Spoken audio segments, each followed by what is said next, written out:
BNR gold and diamonds తరుగు తక్కువ బంగారం ఎక్కువ. ఇప్పుడు మన వైజాగ్ లో జూలై 24న గ్రాండ్ ఓపెనింగ్. నమస్కారం, మీరు చూస్తుంది ఐ డ్రీమ్. నేను మీ కీర్తి. మనందరికీ ఎంతో సుపరిచితులైన ఆచార్య కాకనూరి సూర్యనారాయణమూర్తి గారు ఈ రోజు మనతో పాటు ఉన్నారు. నమస్తే గురుగారు. నమస్కారం అమ్మాయి. గురుగారు, శ్రావణ మాసం వచ్చేస్తుంది కదా, బోలెడన్ని ధర్మ సందేహాలు. అసలు 12 మాసాలు ఉన్నాయి కదా గురుగారు, ఎందుకు శ్రావణ మాసానికి ఇంత ప్రత్యేకత?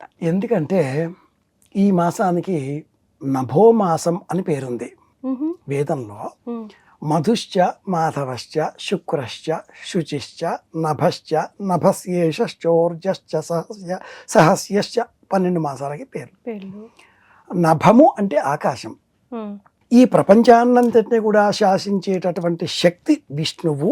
విశ్వవ్యాపకశీలత్వమైనటువంటి ప్రాణశక్తి చైతన్యము విష్ణు స్వరూపము. విష్ణు అనగానే మళ్ళీ మనం చతుర్భుజు శంఖము చక్రము గద లక్ష్మి అనుకోకూడదు. ఒక చైతన్యము, ప్రాణశక్తి, జీవశక్తి. ఆ జీవశక్తి శ్రవణ నక్షత్ర మండలంలో కనిపించే మాసం ఈ మాసం. అందుకే శ్రావణ మాసం అన్నారు. పౌర్ణిమ శ్రావణ మాసం సందర్భంగా పౌర్ణిమ నాడు శ్రవణ నక్షత్ర మండలం వద్ద చంద్రుడి సంచారం ఉంటుంది.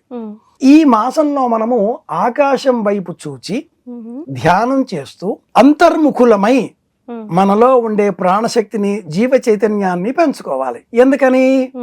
ఈ మాసంలో పగటి కాలం తగ్గిపోతుంది, రాత్రి కాలం పెరిగిపోతుంది. అంటే మనకు సప్తర్షి మండలము, బేర్ ఆంగ్లంలో, మనకంటే గ్రీకులు చాలా పేర్లు పెట్టేశారు వీటికి. ఆకాశం అసలు మన పురాణ గాథలన్నీ కూడా నక్షత్రాల కదలికలకు సంబంధించినవి. ప్రాతర్య అవాణం ప్రథమాయ జధ్వం ఋగ్వేద మంత్రం. ఏ రోజు ఏ నక్షత్రం మనకు కనిపిస్తుందో ఆ రోజు ఆ నక్షత్రాన్ని పూజించాలి.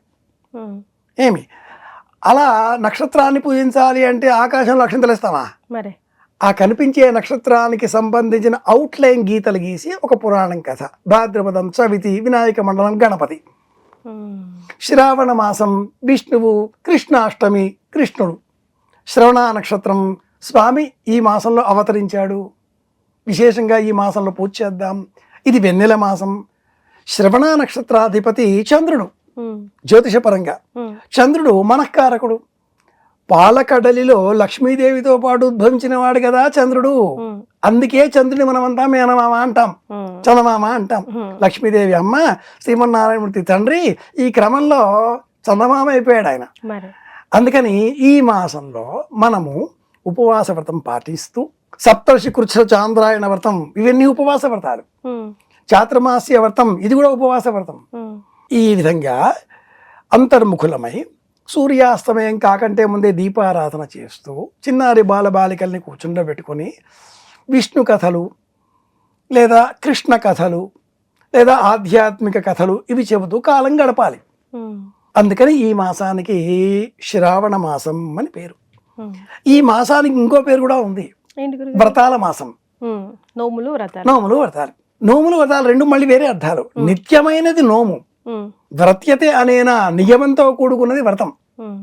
కృష్ణాష్టమి వ్రతం అలా కాదమ్మాయి. అసలు ఈ శ్రావణ మాసం ప్రారంభమయ్యేదే చాతుర్మాస్య ద్వితీయ అశూన్య శయన వ్రతంతో ఆరంభం అవుతుంది. శ్రావణ శుద్ధ విధియ రోజున భార్యాభర్తల మధ్య తగవలు లేకుండా, దాంపత్యం గొడవలేవి రాకుండా వాళ్ళిద్దరు ఎలకాలం కలిసి ఉండాలనే ఉద్దేశంతో మన పురాణాలు ఒక వ్రతాన్ని సూచించాయి. ఆ రోజున వాళ్ళిద్దరూ నిద్రించడానికై ఉపయోగించేటటువంటి చాప, దిండు, పరుపు, మెత్త, పానపు వీటిని దానం ఇవ్వాలి. అలాగే రవ్వ లడ్డు వీటిని సిద్ధం చేసి శ్రీమన్నారాయణమూర్తి పవళించి ఉన్నట్లుగా ఉండే అర్చామూర్తి, పాద సంవాహనం చేసే లక్ష్మీదేవి, శేషపానపు అలాంటి అర్చామూర్తి కానీ ఫోటో కానీ సేకరించి ఇంట్లో స్థాపితం చేసి పూజ చేసి ఈ రవ్వ లడ్డూలని నివేదనగా అర్పించి భార్యాభర్తలు ఒకరికొకరు ప్రసాదంగా ఇచ్చుకోవాలి. తీపి తినాలి, తీపి మాట్లాడాలి కదా. మనం మంచి కోరుకోవాలి అంటే తీయగా మాట్లాడాలి. నోట్లో తీపి పదార్థం వేస్తే తీపిగానే మాట్లాడతాం కదా. ఉండండి మీ కాళ్ళు ఇరగొడతానని ఆవిడంటే ఆయన ఎప్పుడు ఊరుకుంటాడు? తమలపాకుతో నేనొకటంటే తలుపు చెక్కతో నే రెండంట అన్న కాలం వచ్చేసింది ఇప్పుడు బయట అంతా. అలా కాకూడదు. ఇది మొదటి వ్రతం. అది కాగానే నాగల చవితి, నాగుల పంచమి అది చేస్తాం. అది కాగానే ఎలా వస్తాయి తెలుసునా అమ్మాయి, ఈ నెలంతా కూడా వరుస పెట్టి. ఇప్పుడు శ్రావణ సోమవారాలు శివారాధన చేయాలి అని ఏ పుస్తకంలో ఉంది? స్కాంద పురాణంలో ఉంది. ఎలా చేయాలో కూడా ఉంది. నభోమాసేందువాసరే, ఈ మాసం నభోమాసం కదా, ఇందువాసరం సోమవారం కదా, శివారాధన నక్తం చేయాలి, ఉపవాస వ్రతం పాటించాలి. శ్రావణ శనివారాలు వెంకటేశ్వర దీపారాధన. ఇది ఏ వ్రతంలో ఉంది, ఏ పుస్తకంలో ఉంది, ఎక్కడ చెప్పారండి? ఆదిత్య పురాణంలో ఉంది.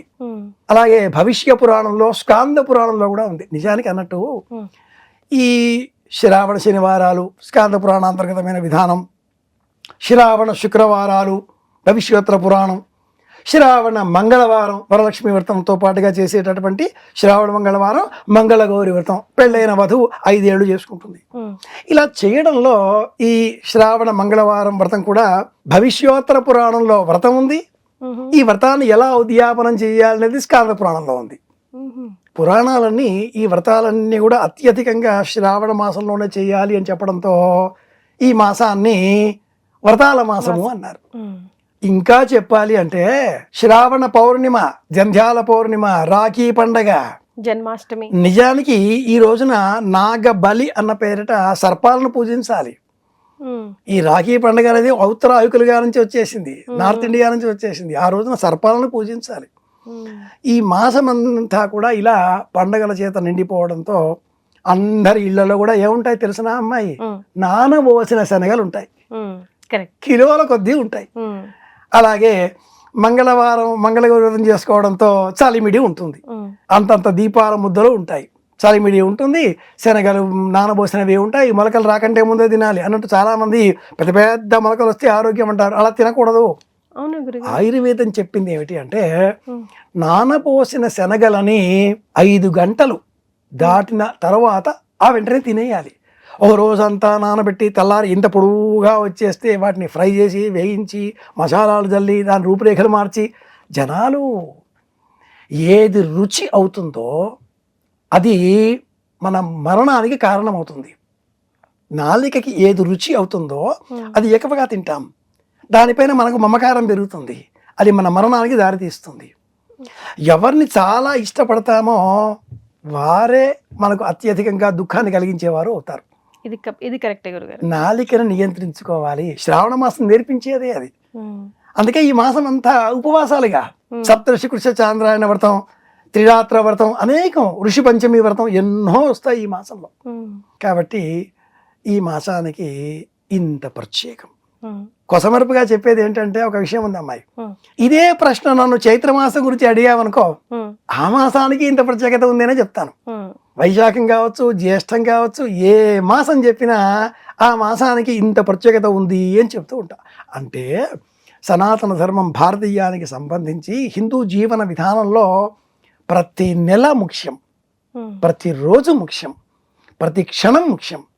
అదేదో సినిమా మధ్యన వచ్చిందే ప్రతిరోజు పండగే అని చెప్పి, నిజానికి ప్రతి క్షణం కూడా పండగ. మనకు 1440 నిమిషాల కాలం ఒక్క రోజులో ఉంటే ప్రతి క్షణం కూడా మనం ఆనందంగా బతకాలి. పరమాత్ముడు ఈరోజు నాకు జీవితాన్ని ఇచ్చాడు, రాత్రి పడుకోగానే ఏం జరుగుతుందో నాకు తెలియదు, పొద్దున్న లేవగానే మళ్ళీ ఇంకో రోజు ఉందిగా, థ్యాంక్స్ టు గాడ్. సైకాలజిస్టులు ఈ మధ్యన ఓ మాట చెప్పారు, గుడ్ మార్నింగ్ అంటూ భార్య భర్తకి మెసేజ్ పెడుతూ ఉంటుంది, అవుట్ డేటెడ్, అలా పెట్టద్దు. Welcome for the beautiful day, a day is waiting for you, let us plan for today is a beautiful day. ఇలా మార్చేసి పెట్టండి, అంటే క్షణాన్ని ఆనందంగా బతకండి అంటూ సైకాలజిస్టులు కొత్తగా చెప్తున్నారు. ఇది ఏనాడో మన హిందూ జీవన విధానం చెప్పింది కాబట్టే జపం అన్న పేరిట మీకు నచ్చిన దైవనామాన్ని మనసులో స్మరిస్తూ శ్రీమాత్రే నమః, అది ఆనందం. ఇది రహస్యం. ధన్యవాదాలు. కృష్ణార్పణం.